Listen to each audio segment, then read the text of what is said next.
Assalamualaikum warahmatullahi wabarakatuh. Saya Dr. Haris, SPB Finax, lulusan dari Universitas Airlangga. Saya dokter bedah yang bertugas di RSUD Labuha, Bacan, Halmahera Selatan, Maluku Utara.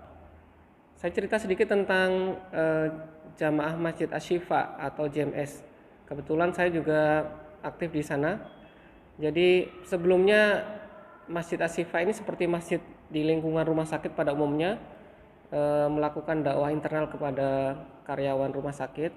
Kemudian ketika ada gempa Gane tahun 2019, Juli 2019, kami membentuk tim yang dipimpin oleh Dr. Yusuf, spesialis anestesi yang juga bertugas di sini, dan Dr. Rifadin, spesialis anak, dan teman-teman yang lain, untuk tim medis untuk melakukan tanggap bencana di desa-desa terdampak gempa. Hasilnya kami dapatkan tidak ada sholat Jumat saat itu, kemudian masjid sepi, yang sholat di masjid hanya relawan. Hal ini kemudian mendorong kami dengan segala keterbatasan membuat program pengiriman dai ke desa rawan gempa, ke desa terdampak gempa maksud kami.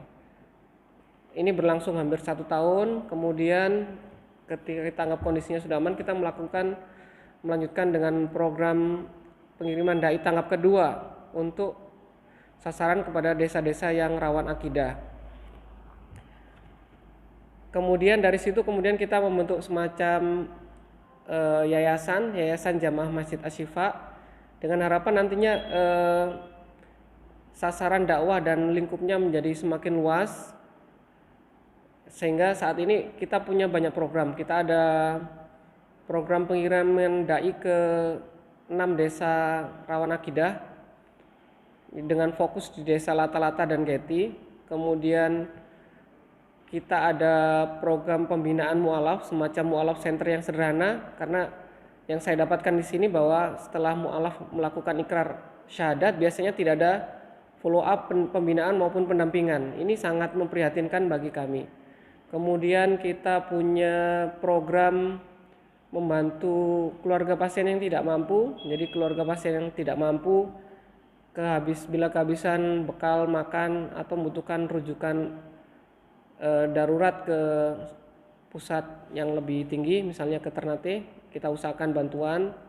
Kemudian kita ada divisi usaha yang tugas utamanya adalah untuk menjadi sumber penghasilan bagi yayasan ini.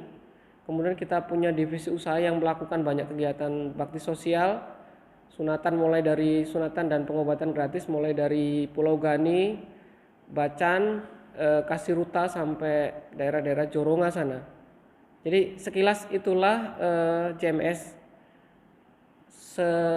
masjid kecil dengan impian besar menjadi penolong agama Allah. Ada satu hal yang menjadi motivasi besar kami, bahwa bila kita melihat atau tahu suatu kondisi ancaman akidah bagi saudara kita, kemudian kita tidak melakukan apa-apa atau kita cuek, maka akan sulit sekali bagi kita untuk menjawab pertanyaan Allah nanti di akhirat. Itu menjadi motivasi yang selalu terngiang-ngiang di pikiran kami gitu. Bagaimana nanti Allah tanya tentang apa yang sudah kita lakukan untuk membantu saudara kita. Demikian sekilas tentang JMS dari saya. Assalamualaikum warahmatullahi wabarakatuh.